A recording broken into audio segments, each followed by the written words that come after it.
다 같이 기도 드리심으로 순환주간 새벽 기도회를 시작하겠습니다. 하나님, 우리를 위해 주님께서 고난당하신 이 순환주간 주님과 함께 보내기 원하여 아침 이른 시간 주님을 맞이합니다. 기도하고 말씀을 묵상하는 가운데 주님 말씀이 우리 안에 거하시고 또 우리가 온전히 주님 안에 거하여 주님과의 친밀한 사귐 가운데 이 한 주간을 보내게 하옵소서. 이 한 주간 우리를 위해 고난당하시고 죽임당하신 주님을 우리의 마음속에 깊이 모시고 주님과 동행하는 우리의 삶이 되게 하옵소서. 예수님의 이름으로 기도드립니다. 아멘. 다 같이 찬송가 150장 1절과 2절을 부르시겠습니다.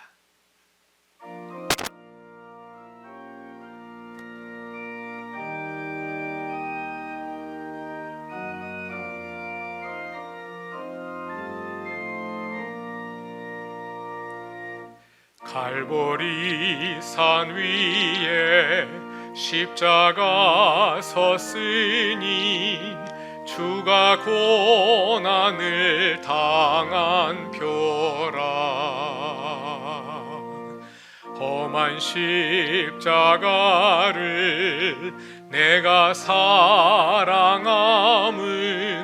주가 보혈을 흘림이라. 최후 승리를 얻기까지 주의 십자가 사랑하리. 빛나며 멸류관 받기까지 험한 십자가 붙들겠네.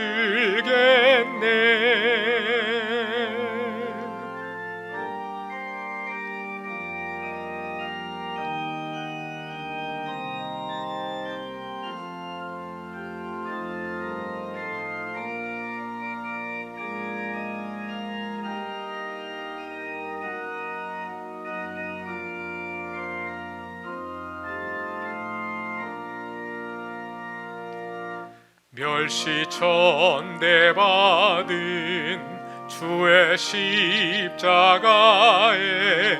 나의 마음이 끌리도다. 귀한 어린 양이 세상 죄를 지고 험한 십자가 지셨도다. 최후 승리를 얻기까지 주의 십자가 사랑하리. 빛나며 멸류관 받기까지 험한 십자가 붙들겠네.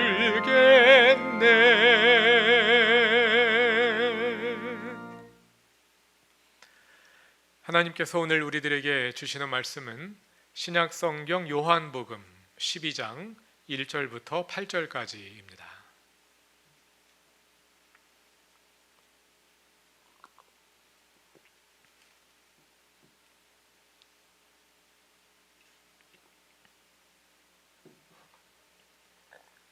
신약의 말씀 요한복음 12장 1절부터 8절까지를 이제 봉독합니다.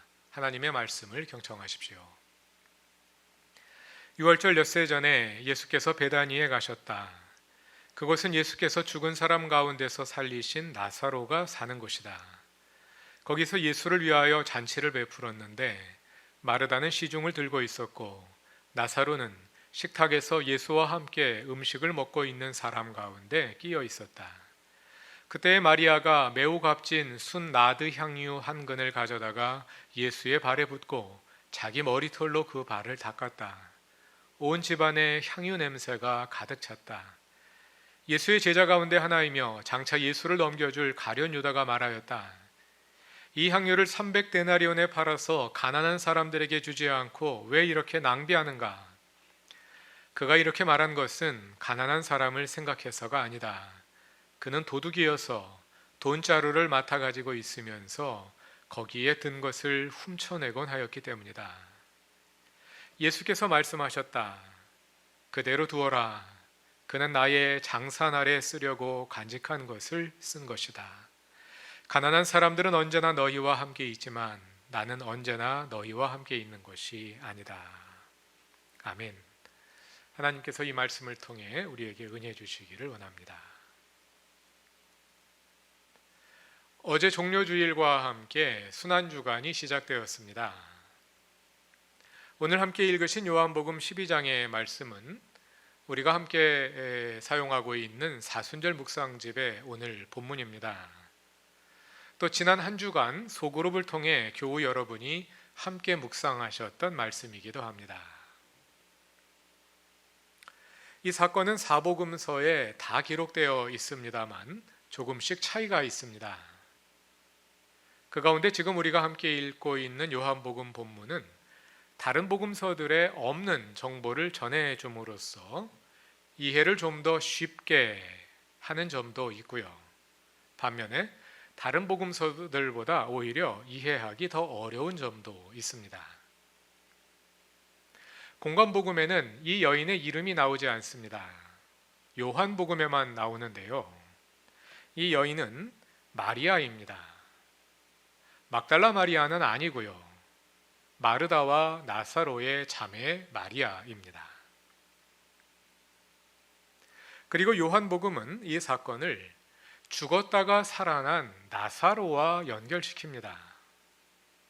12장 1절은 유월절 엿새 전에 예수께서 베다니에 가셨는데 그것은 예수께서 죽은 사람 가운데서 살리신 나사로가 있는 곳이라고 말하고요. 2절은 예수를 위해 차린 잔치 자리에 나사로가 함께 앉아 음식을 나누었다고 말합니다. 이 사실이 마리아의 행위를 어느 정도 설명해 줄 수 있겠습니다. 마리아가 300데나리온이나 되는 값진 향유를 예수님의 발에 부어 드렸는데요. 마리아가 왜 그렇게 많은 비용이 들어가는 일을 했을까요? 요한복음에 근거하면 그것은 예수께서 자기의 죽은 동생을 살려주신 일에 대한 보답이었다고 생각할 수 있겠습니다. 300데나리온이면 노동자의 1년치 일당에 가까운 엄청난 액수입니다만 한 사람의, 그것도 사랑하는 가족의 생명을 살려주신 일에 대한 대가라고 생각한다면 전혀 이해하지 못할 일도 아니겠지요. 또 요한복음에 의하면 이 일에 문제 제기를 한 사람이 가룟 유다입니다.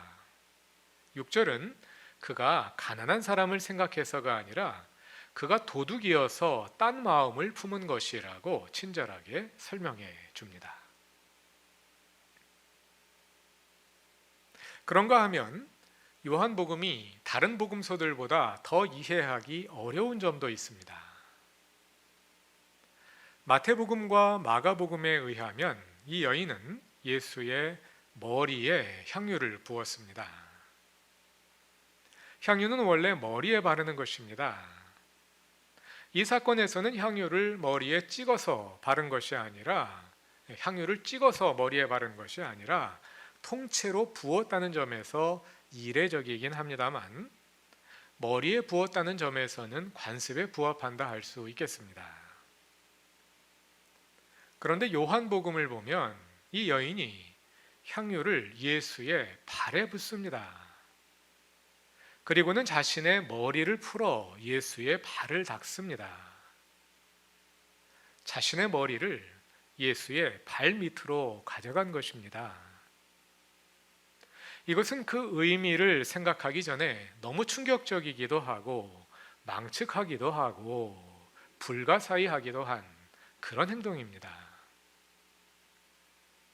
이렇게 이해하기 힘든 행동입니다만 7절에서 예수님은 그러한 행동의 의미를 한마디로 분명하게 설명해 주십니다.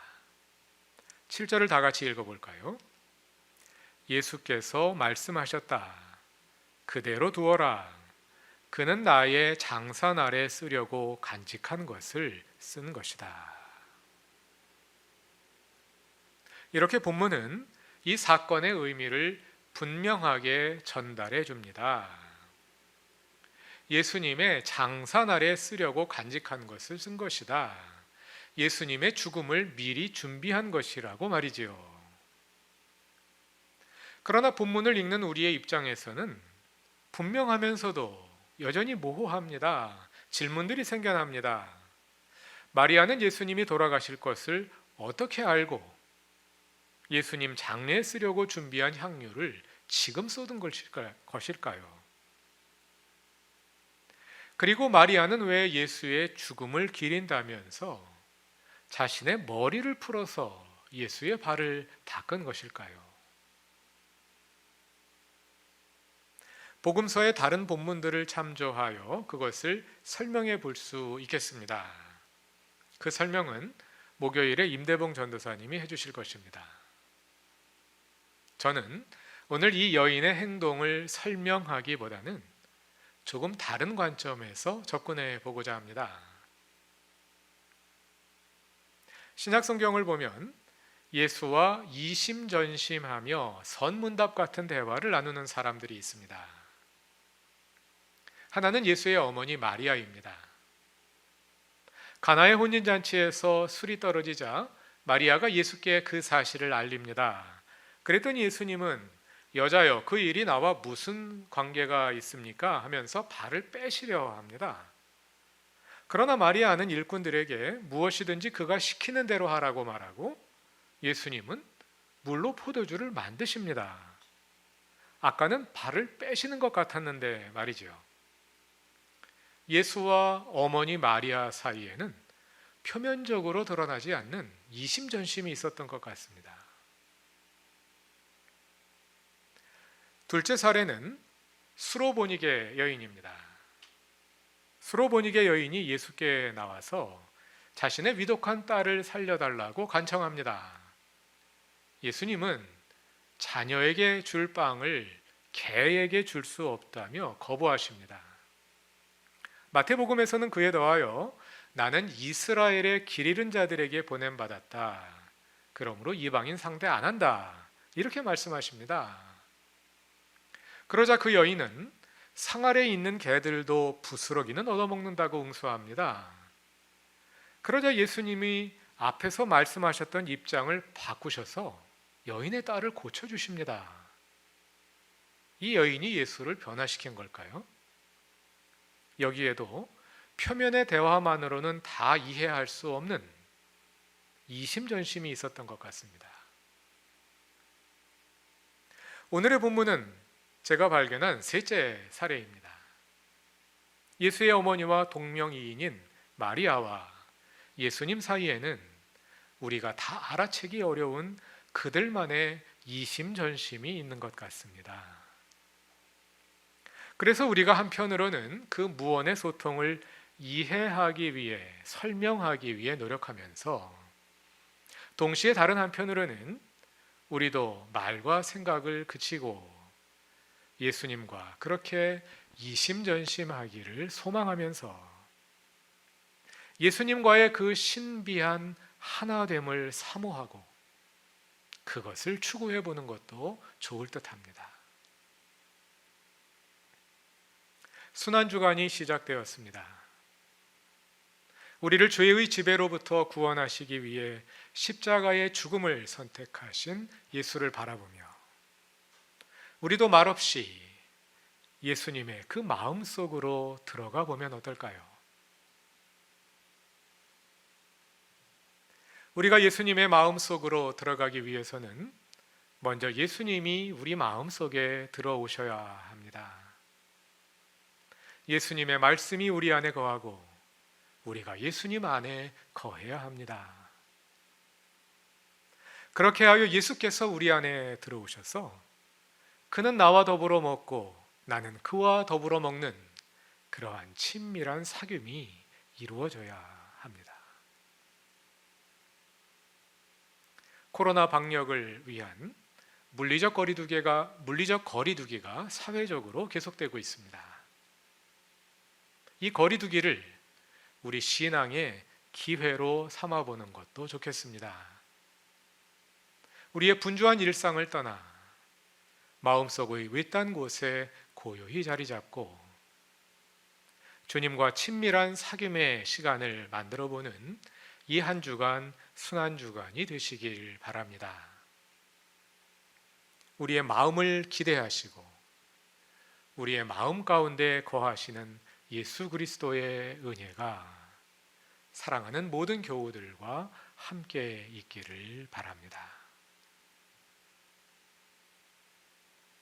이 시간은 다 같이 기도하실 때 이 순환 주간 우리가 주님과의 깊은 사귐의 기도 가운데서 주님과 이심전심의 기쁨을 누리는 한 주간이 될 수 있기를 기도합시다. 둘째로 한국 교회를 위해서 기도해 주시기 바랍니다. 코로나 감염 사태가 어서 속히 끝나 평범한 일상과 예배와 만남을 다시 시작할 수 있기를, 그리고 이 기간에 교회가 스스로를 깊이 돌아보고 변화되는 계기가 될 수 있기를 기도해 주시기 바랍니다. 그리고 문지영 집사님의 어머니와 김호정 집사님의 아버지, 그리고 여러 편찮으신 교우들과 가족들을 우리의 기도 중에 기억해 주시길 바랍니다. 그 외에 개인적인 기도들을 더하신 후에 기도회를 각자 마무리하시면 되겠습니다. 다 같이 기도드립시다.